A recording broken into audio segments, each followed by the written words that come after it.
you psyched about Shesterkin being our franchise goalie going forward, or are you still a little, yeah? No, I like him, yeah. Yeah, me too. I was following the numbers in Russia when he was over there and everything, and it was a similar track to Henrik when he came over, from Sweden. I was following him in the Olympics and everything, and all psyched when he got here, so I'm psyched for Igor. Yeah, they got a good future. They just need to get some of these bad contracts off the books. Yeah. Realized I had his unmuted.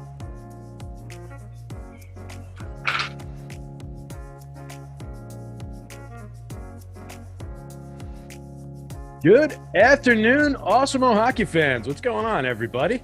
Bit of a different look for you on our Monday strategy show. You got me, but I'm in a different role hosting this time around, and you've got your pal Josh Harris here. So Josh is going to take us through all the analysis, and we appreciate everybody who's hanging out with us. Looks like a smaller crowd than we're used to for summer hockey season with everything else going on, but we're here, we're dug in, and we're definitely going to go through these games same way we always do. So starting out a little bit late, but I think we've got plenty of time to cover all the different contests here.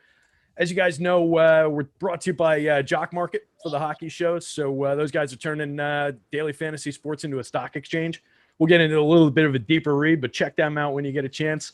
And hit the like and subscribe before we get started. Make sure you subscribe to all our different feeds and you get the notifications when those come up. Hit the like button. Helps us out a lot. So that'd be great. And if you guys are fans of the shows and you don't get a chance to catch it live, you like to take your dog for a walk, go for a jog, go to the gym, all these different things while you're shopping, whatever, download our podcasts. Check us out on podcast. Everything except for the live before lock shows gets uploaded as pods. You guys can check them out wherever you want, whenever you want, at your convenience. Bill Simmons and Joe Rogan don't need your downloads. We need your downloads. We need your 5-star reviews, guys. So get in there. Give us a review on one of the podcasts. Hit it up with your Twitter handle or your email address. You'll be eligible to win a free week of Awesemo Plus Platinum. We'll be awarding one winner every Friday. Reviews will be eligible to win for up to a year. So get in there, download the podcasts, give us a 5-star review, tell us how much we rock, and we'll try and win you something. Getting into it, that was the plugs. Josh, what's going on, man? How are you?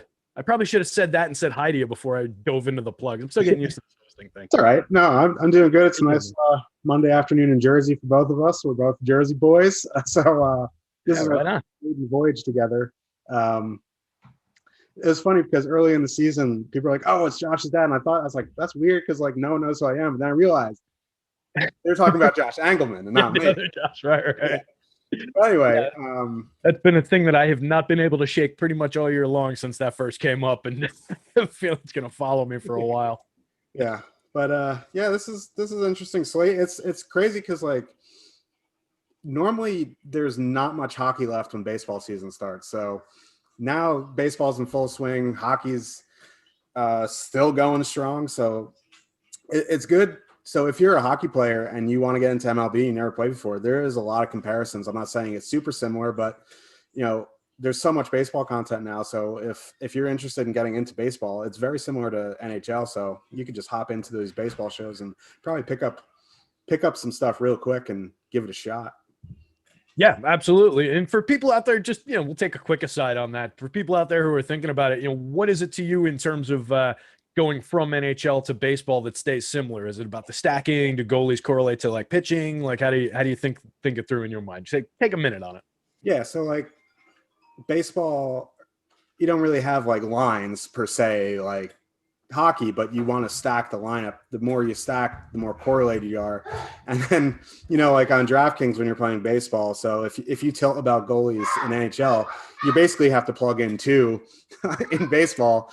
But, there's, it's a little bit different, with ownership, like something just tonight, Jacob deGrom, going to be obviously chalk, but it's something you may want to eat. And then you have a cheap chalk pitcher like Rodon, where maybe you want to fade him because his ownership is just so crazy. So it's a little bit different from goalie to pitcher aspect, because goalie, you don't really worry about ownership too much. Pitchers, very similar to goalies, but ownership you kind of have to take into account. But the more you stack, the more correlated, the higher ceiling you have. And that it's the similarities are MLB, NHL like that. So yeah, obviously you can't, stack like 5 guys on each team, but in hockey you do like a 3-3, MLB, you could do a 3-3-2, but you could do like a 4-3-1, a 5-2-1, something like that. Yep, excellent. Yeah, and it's, that similarity between the event-based sports where something, it's not going to be a rate plus time equals production kind of a thing like we see in basketball. It's the same as in hockey where we're getting a couple goals a game. Baseball, you're getting a couple hits a game, couple runs a game. So very similar, the rising tide effect where, one guy scores, the other guy had the assists. You had 2 assists on the play. Similar in baseball. Guys on second base after hitting a double, he got the points for the double, but he's also going to get points for the run when the guy behind him hits a home run, and that guy gets points for the run, the RBI, the home run, et cetera, et cetera. So very similar strategies, and they correlate pretty well to one another. But we're here to talk about hockey, guys. So let's dig into this one. We've got kicking it off first game of the night, the pretty good one. Canadians, it's Edmonton Oilers, 2.9 implied goals, 46% chance to win against at the Montreal Canadiens. 3.18 implied goals, 5.5% chance of the win. Oilers coming in second in the North, 23-14-1, 147 points in 38 games. Canadiens fourth in the North, 16-9-9, 41-34. What are you liking in this one in terms of the lines? We've got the big line at the top there with Edmonton, a couple of really good lines on that team, and then the Canadiens come in with the Tatar, Danault, Gallagher line, Perry, Suzuki, Anderson, Drew and Stahl, and Toffoli. On the Oilers side, it was Nugent Hopkins, McDavid, and Puljujarvi, Cahoon, Draisaitl, and Yamamoto. And then we've got the third line, Archibald, Haas, and Cassian. What are we liking on these guys? Yeah, so the first thing you notice is Montreal, Eric Stahl. He's making his season debut for the Canadiens after the trade, which is funny because he had an 8-team no trade, and the Canadiens were on the list and he had to waive the trade. So how bad was it in Buffalo for him to waive and go to Montreal where he's going to make less money because the taxes are crazy? But the first thing, obviously you have a Nugent Hopkins, McDavid, Puljujarvi line, which is an elite line. And, we talk about these elite lines like the McDavid line, the Colorado ones, the Boston ones, Pittsburgh ones, something like that. They're kind of matchup proof, but they're going into one of the best 5-on-5 lines in hockey, and Tatar, Danault, Gallagher. So if you want to play Edmonton 1, I think that's perfectly fine. Looking at their ownership on DraftKings right now, they're a little bit chalky for their matchup. So for me, in 1 to 3 lineups, I'm probably going to look elsewhere just because I don't want to pay, well, you can pay the price. I just don't want to have that ownership going into an elite 5-on-5. Now, that being said, Edmonton does take a lot of penalties. Their penalty kill isn't very good, and Jake Allen's in net. So it does make some sense. But again, if I was MMEing, I would definitely have some 1 to 3. They may not make the final cut.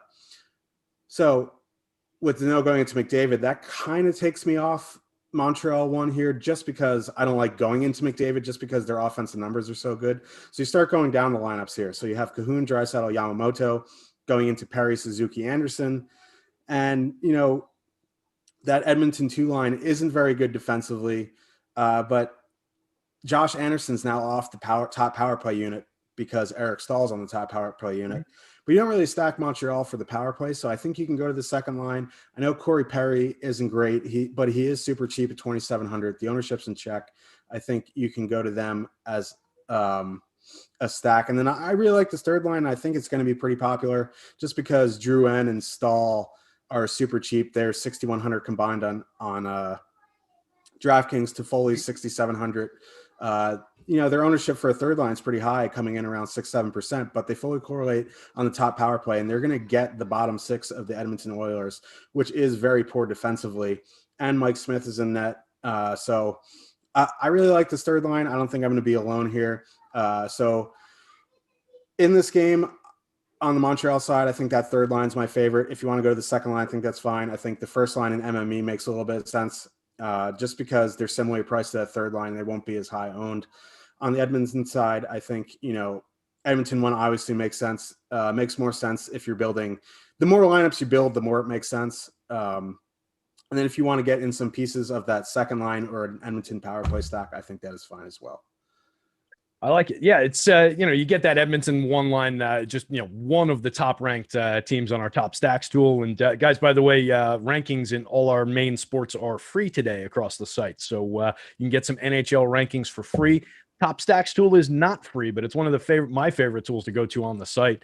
It just gives you all the lines laid out and looking at what the top lines are most likely to be in terms of their probability of being in the top two lines of the night. And then it pairs that with our ownership projections for the line. So you can get a nice feel for the leverage that you're getting out of each line. And we rank that out for you as well. So that top Edmonton line ranks 4th currently. And then, yeah, to your point with that, with Montreal 1 going into a bit of a defensive matchup, they get they rank down a little ways down the page from Montreal 1.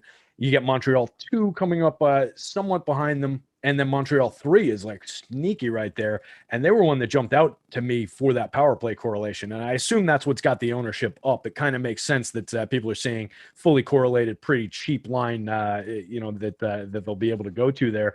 Is that something, if you were going to Montreal 3, would you play it almost exclusively as the power play line and work Weber into that? Or is that something you would roll out just as the 3 forwards? Well, it depends on your build, who you're going to put in with them. If you're going to use like a Winnipeg 1 with them, or Vegas, or a Colorado, or a Toronto. It just depends on how chalky the secondary stack is. So I think like putting in Weber and getting those 4 actually makes sense, because like if you're going to put in Winnipeg, like putting in Josh Morrissey is something I don't like to do. But if you are using Vegas and you want to get in Shea Theodore, I think that makes sense. So I think using this third line with Weber is actually a way to get a little bit different, because I think with some of these more expensive lines with the power play quarterbacks, that's going to be a more popular build, and they're just going to use that third line for Montreal as a filler. So if you put in the power play quarterback with that filler line, I think it becomes less popular. Yeah, it makes it become more of a focus line, I think, for you in your builds, instead of, like you said, being a fill-in line around the edges with some of the others. Anything else on the blue line? Anything on the Oilers side of things that you like? Anything with Barry or Nurse in particular? Yeah, if you're going Edmonton 1, any type of Edmonton power play, I think you can put in Barry. If you need, if you like Nurse better, I think he's a better one-off, because I think Nurse can get there without Edmonton 1 getting there or power play getting there. If you need a punt, I think Adam Larson or Chris Russell makes sense. And then on the Edmonton side, if you need a min-price punt, Kulak makes sense. But other than that, I'm kind of off the defenseman. I like it. Yeah, ton of block shots for Larson. 104 on the year so far. 19.25 average ice time. Pretty nice there for very, very small investment and like no ownership. All right, I think we hit that one pretty well. Anything on the goalies in this one? Any love for either side on the goaltenders? I mean, if you're correlating with Montreal, I think Jake Allen, if he's in, makes sense. He's 7,600. I think that price is fine for being at home. Mike Smith, he looks like he's going to be pretty popular, which is kind of weird. I'm not a huge Mike Smith guy, so if I was going to use Mike Smith, it'd be in a correlated lineup only. Makes sense. All right, moving on. We've got matchup in the East. We've got the Flyers 5th in the East, 39 points in 36 games, coming in with a 2.48 implied total, 41% chance to win, taking on the Boston Bruins at home. Bruins 4th in the East, 43 points in 34 games, 3.10 implied total, 61% chance to win for Boston. So a little bit of a more slanted contest in this one. Let me just pull it up on my screen here. So for the Flyers side of things, looks like we've got pretty familiar lines: Van Riemsdyk, Couturier, and Farabee, Konecny, Giroux, and Voracek. Third line, Lawton, Hayes, and Patrick. On the Bruin side of things, Marchand, Bergeron, and Smith up top. Ritchie, Krejci, and Pasternak. DeBrusk, Coyle, and Sinishin. Sunshine. Your guess is as good as mine. I'm calling them Sunshine. That's what I'm going with. So those are the top 3 lines on either side. We've got Bruins, very strong puck possession team overall as a team, 53.36 Corsi for percentage up and down the team, solid 91.4% save percentage as a team. On the other side of things, it's a little bit more toward league average in puck possession with the Flyers, 50.82, but only 88.4% team save percentage. Looks like they've got Carter Hart going in goal tonight, 87% save percentage on the year. A little bit ugly there for the Flyers on the defensive side of things. They're 14th in the league with 108 goals for, but 30th in the league with 129 goals against. So only second to, I believe, the Ottawa Senators in giving up goals. What do you like in this one? I assume pretty heavy on the Bruin side of things? Yeah, so they moved Pasternak down to that second line, I guess, because when they had the big 3 together, Marchand, Bergeron, Pasternak, the secondary lines really were taking a beating. So I guess they're trying to fill out their lineup a little bit. They'd be a bit more competitive down the lineup. That being said, it kind of messes with DFS a little bit. Bergeron Marchand with Craig Smith going into the Couturier matchup. It kind of, in 1 to 3 in a limited amount of lineups, it kind of takes me off both of these top lines. I don't like going into Bergeron. I don't like going into Couturier. But in MME, I think you can definitely go into Boston one here with Craig Smith there instead of Pastrnak. You get, over $5,000 savings, and the ownership reflects that. They're one of the more popular lines tonight, and I think not many people fear Couturier as much as they did in years past, just because he's injured. The Flyers' goaltending has been bad. Their blue line has been bad. So this Boston one iteration certainly makes sense in MME. I think in a limited amount of lineups, I'm going to be off them in 1 to 3. But if I was getting into 20 to 150, I'd have at least some in MME. And then Couturier going into Bergeron, that kind of takes me off them there. So you start going down the lineups. I kind of like this Boston second line, Ritchie, Krejci, and Pastrnak. You get Ritchie and Pastrnak on the top power play, Krejci on the second power play. They're not overly expensive. Ritchie and Krejci combined are $500 less than Pastrnak, so you're going to be spending in the 17s for the full line, but you get some pretty decent power play correlation. You're getting Claude Giroux at center, which is, for as good as Claude Giroux's career has been, he's not really an NHL center anymore. He's best fitted on the wing, so I think you can take advantage of that there. I do like Boston too here. And then, Jake DeBrusk is back after battling COVID. He said it was a mild case, but you truly don't know how a player is affected until he hits the ice. So I wish the bottom 6 of the Flyers was a bit better. Like, I don't like these iterations of their lines, Lawton, Hayes, Patrick, or Lindbaum, Aube, Kubel. So if you want to have a little bit of the Flyers third line, because Hayes and Patrick correlate on the power play, I think that's fine. But really, this is an MME game for me, with my favorite line in this game being Boston too. Yeah, that seems to make sense, and a lot of that jibes with what I'm seeing on. I was just scanning the top stacks board as you were going through that, and the thing that concerns me on the Boston lines is if you're going to them. Yeah, I like the looks of 2, and you're getting there, fairly cheaply, like you said, with the way they're constructed. But they're going to be owned like right around appropriate in terms of their probability of being the top stack. So now you're talking about, do we want to pay up to, leverage up on that and really exceed the field, and how much do we want to dedicate into that line? So it's a little bit of a tricky spot. It's a spot we definitely want to pay attention to ownership. And, if they start to get into that negatively leveraged territory, then we might want to start looking into some of these other stacks, because they rank out well, but they're not one of the top lines. They do have a pretty nice little jump over like Vegas too here, though. So like they're the best of they're either the bottom of the top tier or the very top of the next tier. They're in a really interesting spot from a salary and a probability perspective. So that's a line to keep an eye on for sure as we get through the day and get into lock. On the Flyer side of things, if you were going to 3 at all, would you be looking to pair guys off, or would you be looking to go to the full line? Would it just be Hayes and Patrick because of the power play correlation, build them into something funky with them as a pair, or were you looking to potentially build out the full line of 3? Yeah, I mean, if you want to put in Lawton, I think that's fine. But really, Hayes and Patrick are cheap enough. They're $6,800 as a duo. So if you're going to power play stack a team, I think that's a duo you can put in. They're going to be very low owned. If you're power play stack in Colorado, you can fit them in there most likely. And then I will say, if you want to get a little bit funky with Boston, I think you can power play stack them. They're going to be very expensive, but with the Flyers goaltending issues, the defensive issues, I think if you go back to old Boston one, if you want, or you want to do like a Pastrnak, Ritchie, Marchand, or Pastrnak, Ritchie, Bergeron, I think that's a way to get some of these higher owned guys in a lower owned combo.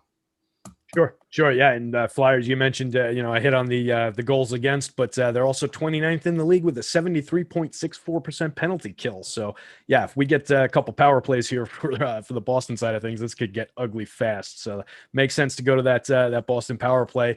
It's spread out a little bit across the lines, though. That's the tricky part. You get pieces of 2 on 3 different lines, pieces of 1 on 2 different lines. So they're a little difficult to get to. Would you look to grab a couple of the forward pieces and then maybe one of the blue liners with either McAvoy or Grzelcyk?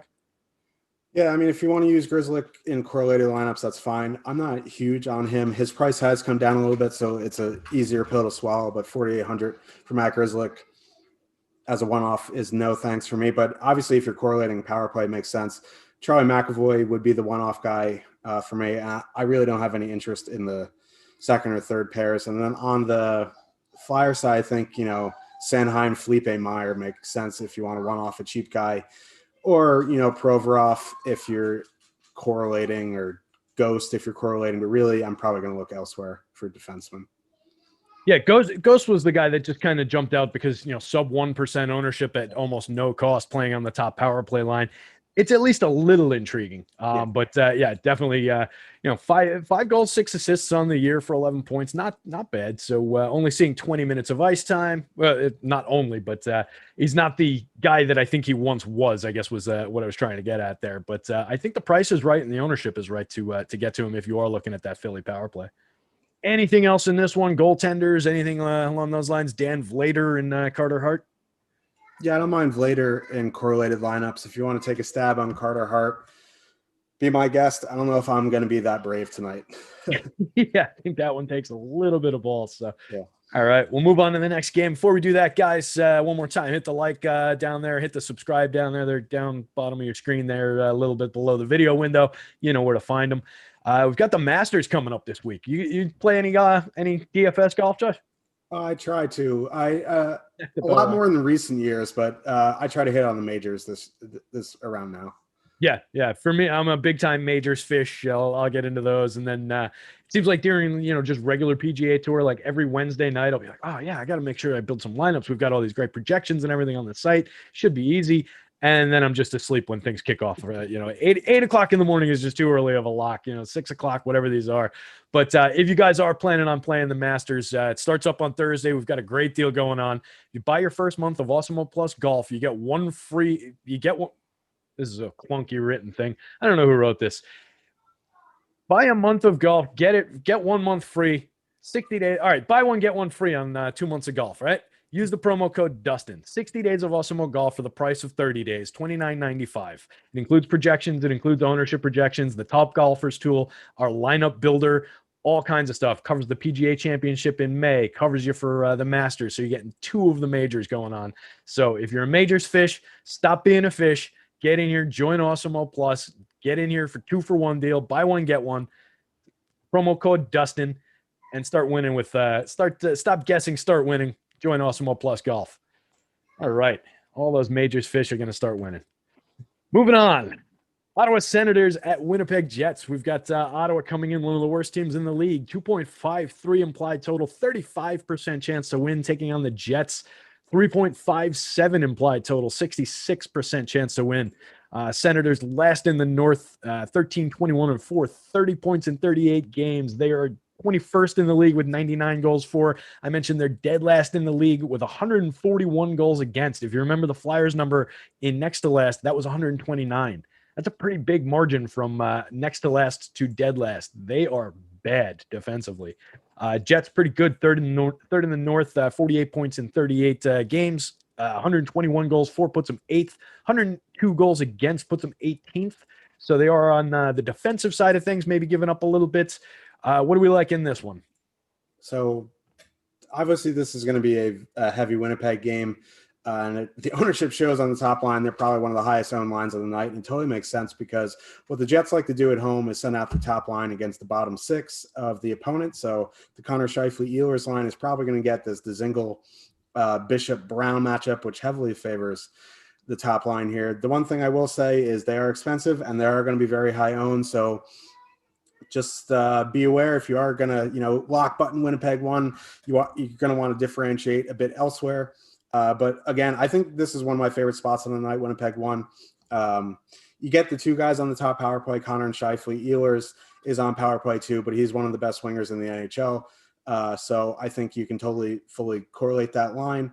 And then really, if you look at this ownership, I really like this ownership on the second line. They're going to get, the Stützle, Tierney, Batherson matchup. And Chris Tierney is not a very good defensive center at all. So I think, the Dubois Wheeler Stastny line with 2 guys on power play 1, Dubois on power play 2 makes a lot of sense as well. I think as an ownership play, I think I like, just from a pure ownership perspective, I like the second line more than I like the top line. But from an actual play like points, I like this top line a lot. The dogs seem to agree with me. They love it. Yeah. Yeah. So, and what the Jets like to do is send out the third line against the top competition. So that third line of Winnipeg is going to get the Tkachuk, Norris, Paul matchup. So I think if you do want to go to Ottawa, I think this Tkachuk, Norris, Paul line makes a lot of sense. Also, the Winnipeg penalty kill isn't very good. They don't take a ton of penalties, but when they do, they have a hard time keeping, the power play off the board. So I think you can do, some kind of power play stack. If you want to, one off Tkachuk, that's fine. You want to do a 2-man of Stützle and Batherson, that's fine. You want to put them in with Chabot, I think that's fine. I think you take pieces of that power play if you're going to the Sens side. But really, this game is about the Winnipeg top 6 for me. Yeah, it makes a ton of sense. That top line is our top-ranked line on the board. You're paying up to get to them, but it seems like it's worth it. They're the lowest leverage score out of the 3 top lines, the 3 super pay-up lines that are over 20K on DraftKings. So they're going to be, in terms of their probability of being the top 2, they're going to be the team with the ownership that's closest to that probability. But they've got a pretty nice gap considering the matchup here over the next 2 top-ranked lines. So I think it makes a ton of sense to find a good way to pay up to that. So as the third most expensive out of those, you're getting a little bit of a discount from the top lines from these other 2 teams that we'll get into, but you're paying for it in ownership essentially. So you're not getting far away from the field by going to them, but I think they're just totally solid. It's good chalk in this situation. One of our best chances for grabbing a handful of points. So I think that makes a ton of sense. Just going down the list here to see where the Ottawa line pops in. So it looks like the Ottawa 1 line on our top stacks is outside the top 10, but given their price, I think it makes a lot of sense to at least consider them. And they're not, all the way down the board. It's not like they're midway down the board in terms of all the available lines. They're like, 12th, 13th, somewhere on here. So they've got a reasonable chance of sneaking into that top 2. They're getting a little bit of attention though. 13.7 total for the line is pretty inexpensive for that line. So maybe it does make sense to grab that and try and put together some of the power play lines if you're going to the Ottawa side of things. Work Chabot in there, like you said. He looks like he's getting a decent amount of ownership. Is there anybody else you would consider on the Ottawa blue line or on the Winnipeg blue line? Nikita Zaitsev, he's a little expensive at 4,100, but he blocks a ton of shots. And this is a game where he's probably going to be busy with that. If you're in that 4,000 range, I think he makes sense as a one-off. I'd rather see him in the mid to high 3s, but at 4,100 it's still okay. On the Winnipeg side, if you're using either of the top 2 lines, I think you can put in Morrissey, and I think that's fine. I prefer Pionk. Ownership agrees with me. I think Pionk's the better player. Former Ranger, always got to throw that out there, but I just think he's a better player than Morrissey, but Morrissey does correlate better on the power play. Right on. Anything getting to any Hellebuck going up against a pretty bad Senators team? Any Murray just for the idea that he's going to face like 100 shots? Yeah, so I always talk about these cheap road goalies who see a ton of volume. I think Murray makes some sense. He's not a priority for me because I think the Jets, as Greg Schiano would say, chop the wood. And so Hellebuck at 8,400, I don't really like paying up for expensive goalies, especially if they're going to be chalky, because they really need a shutout. And yeah, he has shutout capabilities, but if he lets in 1 goal, his value is kind of erased. So yeah, if I'm down my last spot and I have the salary for Hellebuck, I'll put him in, but really I don't think I'm going to pay up for him. Makes sense. Anything we missed in this one? I think we hit it all. I was just reading a YouTube comment in there. Yeah, I missed a Grizzlock if we're going to do it that way. But yeah, I do appreciate you calling that out there, Seth. Moving on to our next game. What do we got here? Looks like the Colorado Avalanche at the Minnesota Wild. Avs coming in, excellent team. 3.13 implied total, 62% chance to win. Taking on the Wild at home, 2.45 implied total, 40% chance to win. Avalanche first in the West, first in goals for in the league, 132 of them, tied for first in goals against with only 82 allowed. Fourth best power play at 23.36 effectiveness. Second best penalty kill at 87%. Wild come in third in the West, 48 points in 36 games. 16th in goals for at 103. Fourth in goals against at 88. Pretty solid defensively. 30th ranked power play, though. Only 10.8% effectiveness on the power play. That is weak. But fourth ranked penalty kill at 86.21%. So pretty effective defensive unit here for the Wild, taking on a just loaded Colorado team that I think everybody's probably considering going to. Does that give you any hesitation in terms of the Wild's ability on the defensive side of things, or are we not sweating? Well, so the Wild are home, so really they're going to put out the Eriksson Ek line against McKinnon. Now, that's a line I like to avoid if it's Eriksson Ek, Greenway, and Foligno. Foligno's still hurt, so it's Eriksson Ek, Greenway, and Kaprizov. But Eriksson Ek is one of the best defensive centers in the NHL. We talk about McKinnon being matchup proof. This is a tough matchup. Ownership reflects that matchup. That being said, McKinnon's matchup proof, I think you should have some exposure in MME. I don't know if I'm going to get there in 1 to 3.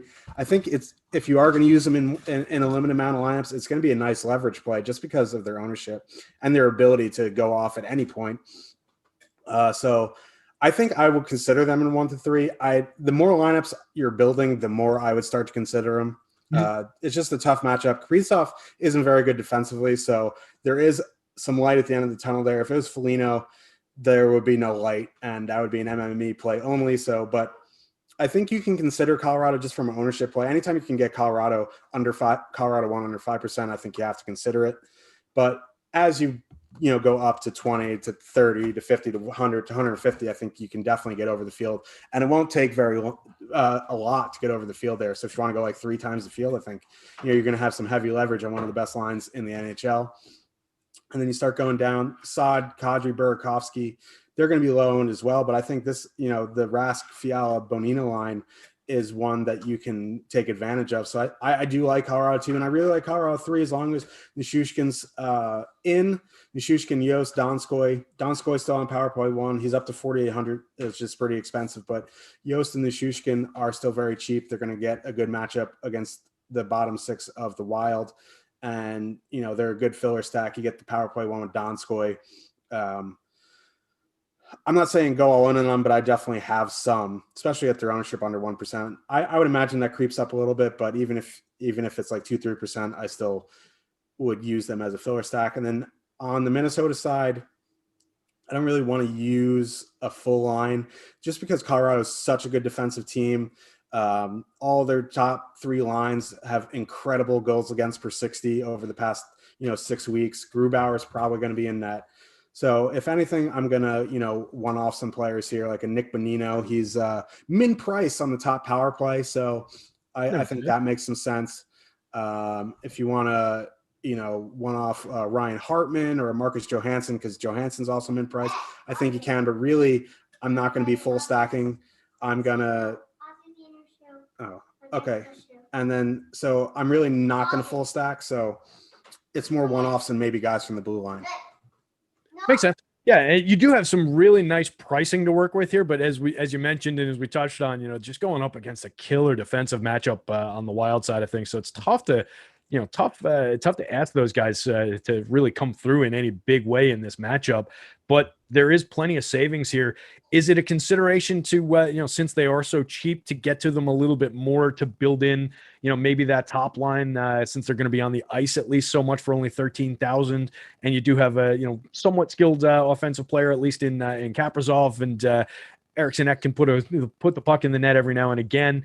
Do you go to them maybe a little bit more as a less expensive line to combine with this Winnipeg one that we want to get to at a high price, or Colorado or Toronto one that you want to get to as a high price? The other 2 top lines that aren't on the other side of this game. Yeah, I mean, if you want to use them in MME, I think you can. It's just going against the McKinnon matchup is really tough. But like you said, they're going to be on the ice for more. I think if I had a full stack of line, it would be the Fiala, Rask, Bonino line, just because their 10-1 is a full line. They're fully correlated on the power play. Not that the Avs, give up a ton of power or penalty, takes a lot of penalties. Their penalty kill is pretty good. But for 10,100 for a correlated power play line, I think it does make some sense. The more lineups you build. 1 to 3, it's probably just going to be one-offs. But I do agree, even if in 20 max, you can take, 1 or 2 out of your 20 to get that line in. Yeah, and look, it's a play that is unlikely, but sometimes those are the ones we want in GPPs where they're going to be, they're low owned, they're cheap, and they just make things work at other spots. So if you can pick off a couple goals with it and make it work, that works. On the defensive side of things, on the blue line, for me, Graves, Makar on the Colorado side of things, you can get to some toes, and Girard is a power play 2 correlation guys.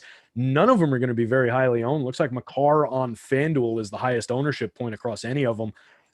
Reasonably high price on him on both sites. The other guy's somewhat affordable. And then on the other side of things, Suter, Spurgeon, and Dumba on the power play units. You get some shot blocking potential out of guys like Broden, but not much to see there. Anything on the blue line for you? I think Devin Tays makes a lot of sense, or Girard, especially if you're going to move away from Colorado 1 and you're going to go to Colorado 2. I think one of those guys makes sense. If you're using Colorado 1, I think Makar makes sense. But I like any of Tays, Girard, Graves, Makar. Makar I would use with just Colorado 1 only. The other guys I'm more willing to one-off. And then on the Minnesota side, I think Matt Dumba, 3,400 on DraftKings is very cheap for what he can do peripherally. He can block shots, put shots on net. It's a tough matchup, but for 3,400 when he's been up close to 6,000 points this season, makes some sense. And if you if you have a lean between Suter, Spurgeon, and Brodin, I think you go for it. They're kind of 6 of one, half a dozen of another for me.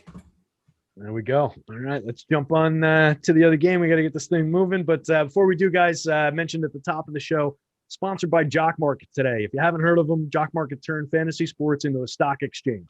Pretty cool site, a lot of fun to get into, and just a really different way to go about this stuff. So forget waiting until the end of the game until the end of the game to make money. Can you tell when I'm reading and when I'm talking off the top of my head? It gets a little clunky when I try and read it. JockMKT allows you to buy and sell shares of players in real time for real money with guaranteed payouts for all the shares at the end of the night. With daily markets for NBA, MLB, NHL, and PGA, you can make real money every hour, every minute, every second of any match or any game. Use the pregame IPO to pick up shares of your favorite players. Then you buy, sell, or hold them during the game based on your own analysis. Download the app to get started. Use our exclusive Awesemo promo code, Awesemo50, for a $50 bonus on your first deposit. This is an exclusive offer only for our Awesemo community. Make sure you take advantage of it. Awesemo50, $50 bonus, JockMKT. Check it out. Vegas Golden Knights at the St. Louis Blues, another really, really good team coming into St. Louis. And the Knights 2.99 implied total, 57% chance to win at the St. Louis Blues, 2.59 implied total, 44% chance to win. Pretty tight matchup, I guess, in Vegas. Low scoring. Looks like a decent. It should be a fun game, I think, to watch. And it seems like I'm stalling for time because I was trying to pull them up and get my Excel sheet to click over so I could see the lines. Here we go. So on the Vegas side of things, Pacioretty, Glass, and Stone, Marchessault, Carlson, Smith, Tuck, Nozick, and Roy. On the St. Louis side of things, Hoffman, O'Reilly, and Perron, Schwartz, Shen, and Carew, Barbashev, Thomas, and Tarasenko. Any big-time preference on any side of these guys? I feel like Vegas has played every single Monday of the entire season. Every time I'm on a show, we talk about Vegas. I feel like every time I'm on the show, I'm talking about a game that was just played. It's just this NHL season just weird. But the Blues mixed up their lines. Looks like Ville Husso is going to go again. Bennington's getting a rest. So, O'Reilly, Perron, they always match the top comp, and I imagine they're going to get the Stone, Pacioretty, Glass line. I don't really like going against O'Reilly, Perron just because of their pace of play. They slow it down tremendously. I will say going without Stevenson, who's still suspended, and Glass there, Vegas one is a little bit more high event. So I think going Hoffman, O'Reilly, Perron makes some sense in MME. I don't know if I'd get there in 1 to 3. Marchessault, Carlson, Smith, they're always a household name. They're always popular. I think, it's a decent spot for them going against Schwartz, Shen, and Carew. I like Vegas 2 tonight. You get the 2 guys on power play 1, Marchessault and Carlson, Riley Smith on power play 2, only at 3,600. I think, Parayko's still out. They have their backup going. I think, Vegas 2 definitely makes some sense tonight. The bottom six of Vegas doesn't really do much for me. If you want to one off a tuck or put them in on like a power play 2 stack, if you're, building over 100 lineups, I guess that's fine. But for me, Vegas 2 is the spot for me. And Vegas 1 in MME makes some sense. Even going against Reilly Perron, I think that's fine. Pacioretty Stone, one of the elite duos in the NHL. If you want to leave off Glass and put in, a defenseman like Shea Theodore, Alex Pietrangelo, I think that's fine. On the blue side, like I just talked about the top line, I think you can have some in MME going against, Pacioretty Stone Glass. That second line, I think you can as well. The Karlsson line is good offensively. They're decent defensively, but they're not a shutdown line by any means. So I think you can have some of that second line. If you want to have, some of that third line, one off of Tarasenko, put him in with a Reilly Perron for some power play. I think that's fine. But really, this game as a whole is more of an MME with it being a 5.5 total. I just think, I think there's better spots on the board if you're building a limited amount of lineups, but there is a good amount to like if you are expanding for 20 or more lineups. Yeah, and it's interesting you see on the top stacks tool you mentioned with the Vegas top 2 lines. Vegas 2 actually ranked right above, but still above Vegas 1 in terms of probability of being one of our top 2 stacks. So definitely makes a lot of sense to look to them instead of the line going into the defensive buzzsaw. And then we've actually got St. Louis 1 is ranked right next to those 2 lines. So all 3 of those lines are kind of packed right together on the top stacks, but definitely in play from the mid-range based on that. Not getting tremendous negative leverage. The Vegas 2 line is the one that's coming up the most negatively leveraged, but it seems like a good enough spot, and the price is right. $14,000 for that full line. You can get to that without really hurting yourself, even at negative leverage, I think. So I think we're okay to go there for sure. You mentioned Theodore on the Vegas side of things. Any love for Alec Martinez as a maybe a cheaper alternative to Theodore at lower ownership? Oh yeah, especially if you're getting some power play 2 guys. I think that certainly makes sense. I love Alec Martinez. And if you're using the top line, I think Pietrangelo makes sense. If you're using the second line, Pietrangelo makes sense from a power play perspective. So if you want to put them in with Martinez and Theodore, I think you're going to get that combo at a lower ownership. Nice, yeah. 116 block shots on the year for Alec Martinez. That has to start hurting after a while. Anything else? Anything with the goalies? Anything else on in this game before we move on? No, I'm going to be off Husso. If it is Robin Lehner, I think I'd use him in correlated Vegas lineups only. Again, this is an MME game. There's not much that I really want to play in 1 to 3 lineups. All right. Moving on, 2 games to go. We're like 7 or 8 minutes or so. So we're going to fire through these last 2. Toronto Maple Leafs 3-1-1 implied total, 61% chance to win. Coming into Calgary, 2-4-7 implied total, 40% chance to win. We've got the Leafs first in the North, 53 points in 38 games, 6th in goals for, 10th in goals against, 8th ranked power play, 20th ranked penalty kill, taking on the Flames, 6th in the North, 35 points, 20th ranked goals for, 22nd ranked goals against, 17th ranked power play, 15th ranked penalty kill. Not a lot to love in terms of the Flames as a team, but are we seeing anything within these lines that we want to get to? So this is a repeat of last night. The Leafs, won 4-2, I believe. But that was both of backup goalies. It was Riddick against Hutchinson tonight. It's Markstrom's confirmed, and it's probably going to be Jack Campbell, I would imagine, unless he's not medically cleared. The Tkachuk, Lindholm, Dubé line is going to get the Matthews, Marner, Hyman line. If you want to use them, I think that's perfectly fine. I talk about Matthews all the time. He's expensive. He's going to be owned. He's probably going to score. So you just kind of have to figure out what you want to do there. I think MME, I think that line certainly makes sense. But where I want to focus is Toronto 2, Galchenyuk, Tavares, Nylander getting that Monahan-Gaudreau matchup, which – that line has been awful defensively. Monahan and Gaudreau have been bad all season. And since Galchenyuk moved to the second line on Toronto, that line has been very good. You get Tavares on power play 1, Nylander power play 2. Galchenyuk's on the power play. So from a power play standpoint, the correlation is bad, but I think this is a very good spot for them 5-on-5. And I think, that's the line where I want to go at the Flames. Bottom 6 of the Toronto doesn't really interest me much at all. So really it's Toronto 2 is my favorite spot. And obviously Toronto 1, if you want to use them. I'd never tell you not to use them. They're an elite line, especially with Hyman up there. Offensively, it's their best iteration. On the Flame side, I'm kind of I'm kind of off them for the most part. If you want to have a Lindholm-Kachuk duo, I think that's fine. Where I would go if I had to go there is that third line, Lucic, Backlund, Mangiapane. They're fully correlated power play too.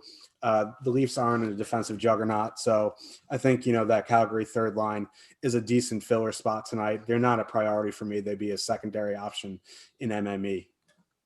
Yeah, I like that third line and the power play correlation they bring. It's decent puck skills on that line, and just a couple guys that I just think maybe it's me and just like the kind of hockey players that I like to watch and that I like, but I just like the way that line comes together, and I do like the idea of maybe attacking the Leafs with the power play. So maybe get to that second power play unit.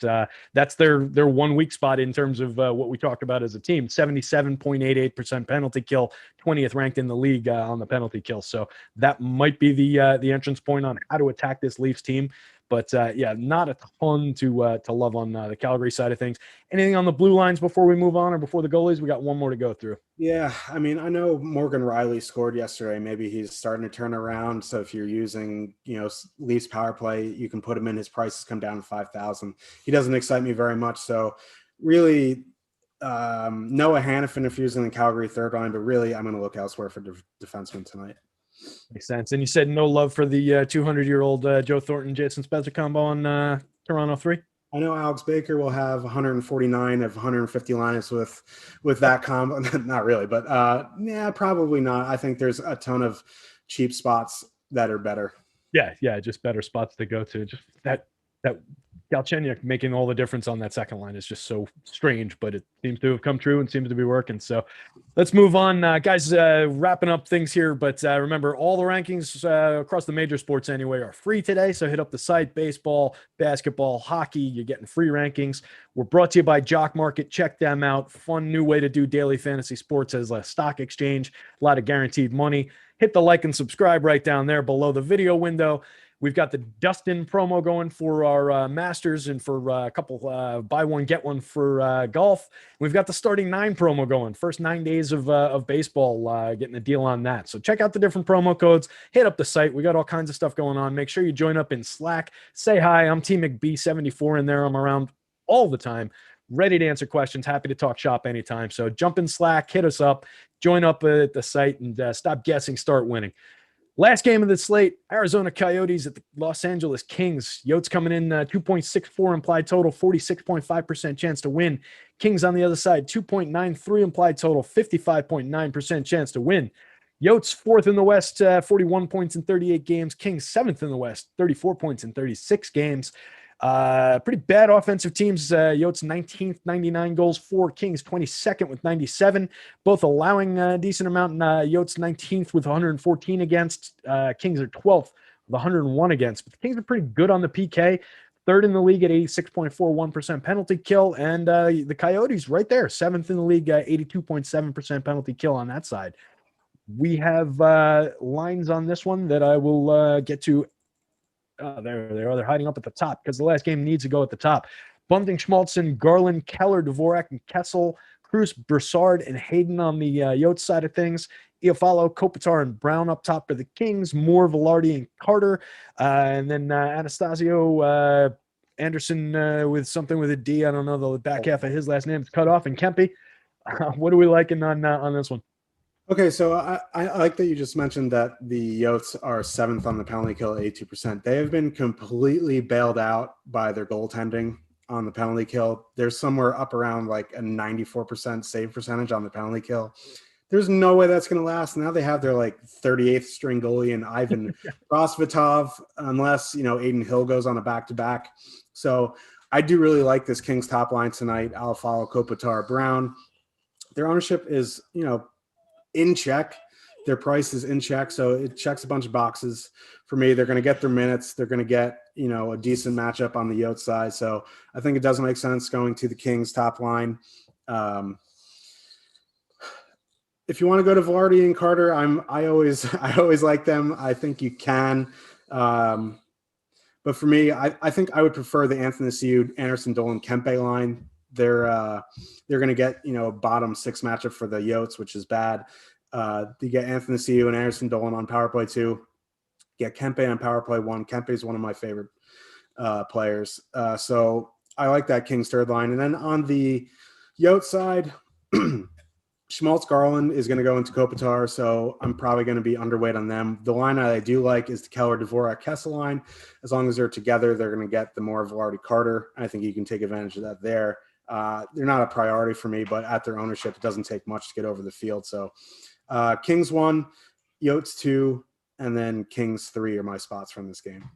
There we go. And then, so obviously we're not going to the Yotes goaltender on this one. Anything on the Kings side as far as goalie or anything you like coming off the blue line? A little Drew Doughty on the Yotes side, a little Chichurin. Anything there? I see chat is telling me that Aiden Hill's going on a back-to-back. That's fine. It's, that doesn't really change my analysis. On the blue line, if you're going to use the Kings top line, I think Doughty makes sense. He's under 5,000. That price is nice. If you're going to use the third line, you can either use Doughty or I think Roy is still out, so Sean Walker makes some sense. Going to go back to Chychrun, it's kind of like chasing points, 6,000 coming off a hat trick. Really, if I want to, one off a guy, it's probably going to be Goligoski. And then in net, if it's Cal Peterson, I do have some interest in Cal Peterson. Just before we jump off, I know we're OT already, but just looking at that FanDuel ownership for Chychrun, 16.6%. Does that scare you off? Like, would you use him even as a one-off at that point where he's that highly owned? I think that's kind of a scare point. Not in this spot, no. Yeah, makes sense. All right, rock and roll. I think we got through all of them. I hope we didn't leave any games out or anything like that, but this was fun. Talked through a lot here. So, guys, hit the like and subscribe. Make sure you hit the site. Josh, anything to plug before we jump off? I'm going to give you my hat trick pick, Tyler Toffoli. Oh, nice. I didn't actually think of one, so yeah, I'll go with that too. I'll just steal yours. Tyler Toffoli, 6-goal night. Love it. Yeah. Lock him up. Appreciate it, guys. This was a lot of fun. Josh, catch you around. Guys, see you later. Have a great night.